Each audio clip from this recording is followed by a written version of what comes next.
जय हिंद। आज हम लोग जनन चैप्टर का पार्ट थर्ड लेकर आए हैं, मतलब पार्ट थ्री जो वीडियो है उसको लेकर आए हैं। पहला वीडियो में हम लोग जनन के बारे में पढ़े थे और लैंगिक जनन अलैंगिक जनन के बारे में पढ़े थे। दूसरा वीडियो में नर जनन अंग का सचित्र वर्णन किए थे। चलिए आज हम लोग देखेंगे कि पुरुष का जो नर जनन अंग होता है उसमें कितने जनन ग्रंथि पाए जाते हैं। जनन ग्रंथि जो होता है बाबू, उसमें से कुछ हार्मोन निकलता है, कुछ पदार्थ निकलता है जो शुक्राणु को उत्तेजित करता है, शुक्राणु में गंध देता है, उसको रक्षा करता है। इसके बारे में हम लोग जानेंगे। तो देखिए, नर का जो जनन अंग होती है उसमें नर का जो जनन अंग होता है, चाहे नर का जो रिप्रोडक्टिव सिस्टम होती है उसमें तीन ग्रंथि पाए जाते हैं। एक होता है सेमिनल वैस्किल, एक होता है कॉपर ग्लैंड, एक होता है प्रोस्टेट ग्लैंड। हिंदी में बोला जाए तो शुक्राशय, पुरस्थ ग्रंथि और एक होता है आपका कॉपर ग्रंथि। चलिए हम लोग देखते हैं।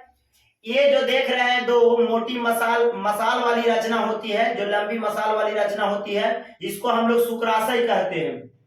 और यहाँ पे आप जो रंगा हुआ देख रहे हैं जो काला टाइप के, इस साइड में और यहाँ पे इधर दोनों साइड में, यहाँ पे तो ये वाला जो हो गया आपका पुरस्थ ग्रंथि हो गया, जिसको प्रोस्टेट ग्लैंड कहते हैं। समझे कि नहीं? और यह जो है इसको हम लोग कॉपर ग्लैंड कहते हैं। तो अगर शुक्राशय के बारे में पूछ देता है एग्जाम में, चाहे अगर पूछे कि सेमिनल वैस्किल क्या है, सेमिनल वैस्किल के बारे में बताए, तो आप आराम से कह सकते हैं कि सेमिनल वैस्किल जो है यूरिनरी ब्लैडर के नजदीक में पाया जाता है। नजदीक मतलब कि देखिए, यूरिनरी ब्लैडर के मतलब होता है मूत्राशय, मूत्राशय के नजदीक में पाया जाता है आपका सेमिनल वैस्किल। समझे कि नहीं? यह प्रत्येक पुरुष में एक जोड़ी पाया जाता है। एक जोड़ी मतलब दो गो। आप यहाँ भी देख रहे हैं कि एक शुक्राशय इधर है, एक इधर है, तो दोनों दो है, एक मतलब एक जोड़ी पाया जाता है। जो लंबी मसाल थैली जैसी रचना है, मांस वाली थैली जैसी रचना है, शुक्राशय जो होती है मांस वाली थैली जैसी रचना होती है। इसमें से तीन पदार्थ निकलता है।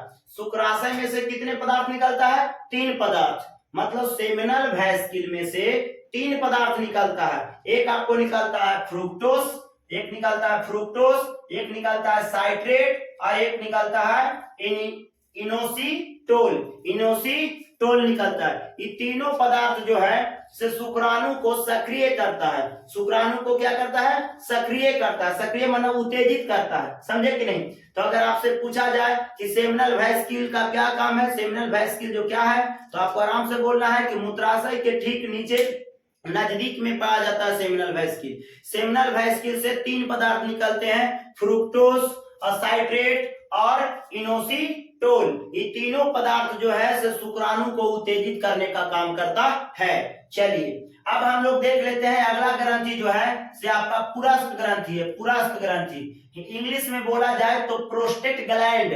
प्रोस्टेट ग्लैंड देखो बाबू, इसको बोलते हैं जो इधर से आपका रांगा हुआ है, आई वाला रांगा हुआ है, यहां से देखा जाए तो रांगा हुआ है, इसी को बोलते हैं हम लोग प्रोस्टेट ग्लैंड। समझे कि नहीं? तो प्रोस्टेट ग्लैंड जो है मूत्राशय के ठीक नीचे स्थित होता है। मूत्राशय के आधारीय भाग में, आधारीय तल पर स्थित होता है, नीचे स्थित होता है, जिसकी आकार स्पंज जैसा होता है। ये आप देख जो रहे पुरस्थ ग्रंथि का जो आकार होता है स्पंज के जैसा होता है। स्पंज यह मूत्र मार्ग में खुलती है। ये पुरस्थ ग्रंथि जो है से कहाँ खुलता है? मूत्र मार्ग में खुलता है। पुरस्थ ग्रंथि में से एक द्रव निकलता है जिसको हिंदी में पुरः अस्थि द्रव कहते हैं। पुरः अस्थि द्रव और इंग्लिश में इसको बोलते हैं प्रोस्टिक फ्लूइड। प्रोस्टिक फ्लूइड कहते हैं। समझे कि नहीं?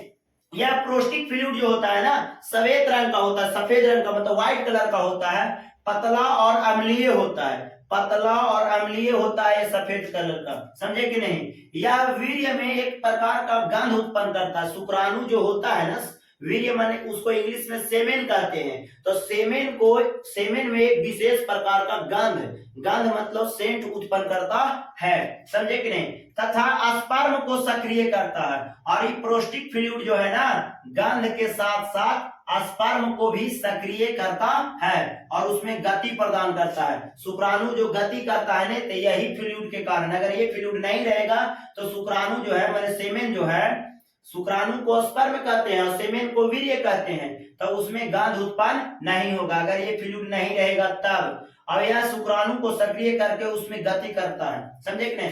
प्रोस्टेट ग्लैंड अगर किसी व्यक्ति को बढ़ जाएगा ना बाबू, जैसे देखो ये प्रोस्टेट ग्लैंड है, ये प्रोस्टेट ग्लैंड अगर बढ़ जाएगा तो ये मूत्र मार्ग जो आप देख रहे हैं यहाँ पेशाब रहता है, इस रास्ते से यहाँ पे नहीं रहता है, ऐसे इस रास्ते से ऐसे देखिए जो पेशाब आता है, अगर ये पुरस्थ ग्रंथि मतलब प्रोस्टेट ग्लैंड अगर बढ़ जाएगा तो ये वाला जो आप देख रहे हैं उजला मतलब मूत्र मार्ग जिसको यूरेथ्रा कहा जाता है, यूरेथ्रा जाम हो जाएगा और जाम होने के कारण पेशाब करने में दिक्कत होगा।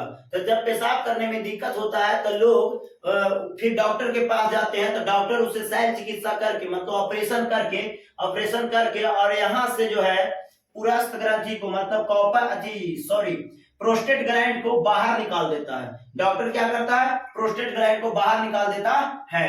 तो इस प्रकार से हम लोग पुरस्थ ग्रंथि के बारे में भी पढ़ लिए।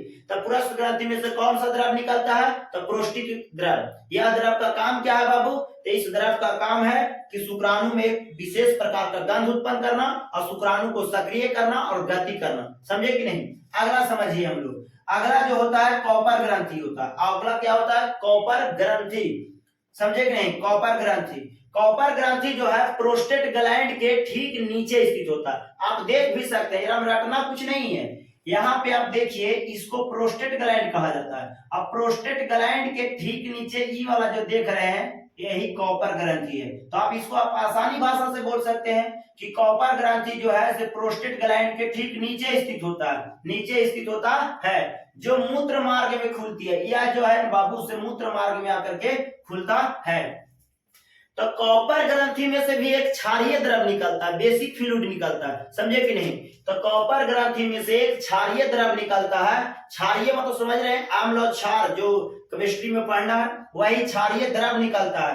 अब कहिएगा सर क्षारीय द्रव क्यों निकलता है, क्योंकि स्त्री का जो योनि होता है ना, योनि उसमें अम्लीयता होता है, अम्लीय होता है। तो इसलिए यहाँ कॉपर ग्रंथि से क्षारीय निकलता है और यह क्षारीय जब जाता है स्त्री के योनि में तो वहां का जो अम्लीयता है उसको नष्ट करके उदासीन बना देता है। अम्ल और क्षार जब टकरता है, रिएक्शन करता है, तो क्या बन जाता है, उदासीन बन जाता है, जिसके कारण शुक्राणु जो है सुरक्षित रहता है। अगर मान लिया जाए कि ये जो आप देख रहे हैं क्षारीय द्रव कॉपर ग्रंथि से नहीं निकलेगा, तो ये क्षारीय द्रव नहीं निकलेगा ना, तो स्त्री के योनि में अम्लीयता रहेगा और अम्लीयता रहने के कारण वो जो अथी है स्पर्म है, शुक्राणु है, जैसे ही योनि में जाएगा तो नष्ट हो जाएगा। क्या हो जाएगा, नष्ट हो जाएगा। समझे कि नहीं। तो इसलिए यह क्षारीय द्रव है, स्त्री के योनि की अम्लीयता को नष्ट करता है तथा शुक्राणु का कुछ करता है, रक्षा करता है। तो इस प्रकार से हम लोग पुरुष का जितना ग्रंथि था उसके बारे में पढ़े। तो पुरुष में कितने ग्रंथि हैं, तो 3 ग्रंथि, शुक्राशय, पुरस्थ ग्रंथि, कॉपर ग्रंथि। शुक्राशय को इंग्लिश में सेमिनल वेसिकल कहते हैं और पुरस्थ ग्रंथि को इंग्लिश में प्रोस्टेट ग्लैंड कहते हैं और कॉपर ग्रंथि एक होती है। समझे कि नहीं। शुक्राशय में से 3 पदार्थ निकलता है, एक आपका हो गया फ्रुक्टोज, साइट्रेट और इनोसिटोल। ये तीनों पदार्थ मिलके और शुक्राणु को सक्रिय करता है। समझे कि नहीं। अब पुरस्थ ग्रंथि में से एक द्रव निकलता है जिसको बोलते हैं प्रोस्टिक फ्लूइड। प्रोस्टिक फ्लूइड जो है शुक्राणु में मतलब वीर्य में एक प्रकार का विशेष गंध उत्पन्न करता है और शुक्राणु को उत्तेजित करता है, सक्रिय करता है गति करने के लिए। समझे कि नहीं। और कॉपर ग्रंथि में से निकलता है एक क्षारीय द्रव जो स्त्री के योनि के अम्लीयता को नष्ट करता है ताकि शुक्राणु जो है वहां स्वच्छ रहे, मतलब उसका रक्षा करता है, नष्ट ना हो। समझे कि नहीं। इसके बाद हम लोग पढ़ेंगे कि पुरुष का जितना जनन अंग है उनका क्या क्या कार्य है इसके बारे में। तो चलिए देखते हैं अब उसको। नर जनन अंग है, सभी का कार्य देखते हैं, काम क्या क्या है। समझे कि नहीं। शॉर्ट में देख लेते हैं इन लोगों का नर जनन अंग कार्य। कभी कभी पूछ लेता है कि वृषण का क्या कार्य है, अधिवृषण का कार्य क्या है, पुरस्थ ग्रंथि का कार्य क्या है, कॉपर ग्रंथि का कार्य क्या है, ये सब कार्य पूछ देता है। समझे कि नहीं। तो यहाँ से आपको 3 गो ग्रंथि है, ये वाला ये 3 गो ग्रंथि है, बाकी सब अंग है। समझे कि नहीं। सबसे पहले देखिए पुरुष का जो प्रमुख जनन अंग है वृषण है। तो वृषण का काम है शुक्राणु का निर्माण करना। आप जान भी रहे हैं, पहले भी पढ़ाए हैं कि वृषण का कार्य जो होता है स्पर्म का निर्माण करना। उसका सबसे प्रमुख कारण है स्पर्म का निर्माण करना। स्पर्म का निर्माण करता है इसलिए वो प्रमुख है। तो पुरुष का सबसे प्रमुख जननांग वृषण है क्योंकि ये स्पर्म का निर्माण करता है। और इसी में पुरुष का जितना भी जनन हार्मोन है, हार्मोन जितना भी है सब यहीं से बनता है, समझे कि नहीं। तो ये दो काम करता है, टेस्टिस कितने काम करते हैं, दो कार्य। पहला शुक्राणु का निर्माण मतलब स्पर्म का निर्माण, दूसरा नर हार्मोन की उत्पत्ति, नर में जो भी हार्मोन निकलता है सब यहीं से उत्पत्ति होता है। तो वृषण का दो कार्य है, शुक्राणु का निर्माण करना और नर हार्मोन की उत्पत्ति करना, ये दोनों हो गया।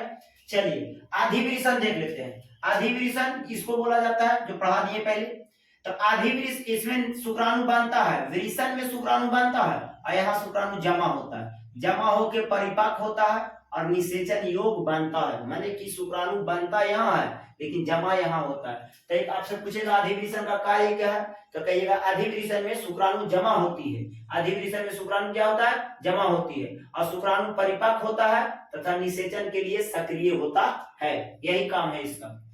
चलिए शुक्रवाहिका, शुक्रवाहिका को इंग्लिश में वास डिफेंस कहते हैं, डिफरेंस कहते हैं, वास डिफेंस कहते हैं। तो इसका कार्य क्या है, ई वाला जो आप नली देख रहे हैं इसी को शुक्रवाहिका नली कहते हैं। सबसे पहली बात है यहाँ अधिवृषण है, यहाँ शुक्राशय है।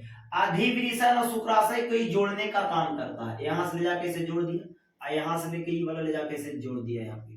तो पहला कार्य हो गया कि शुक्रवाहिका जो है माने वास डिफेंस जो है से अधिवृषण और शुक्राशय को जोड़ने का काम करता है, पहला कार्य। दूसरा कार्य है कि शुक्राणु को आगे बढ़ाने का काम करता है, यहां से शुक्राणु बना, यहाँ जमा हुआ और यहां से लेकर जाता है कौन, वास डिफेंस मतलब शुक्रवाहिका नली। शुक्रवाहिका नली जो है शुक्राणु के इधर से लेके जाता है, तो इसका दो कार्य हो गया।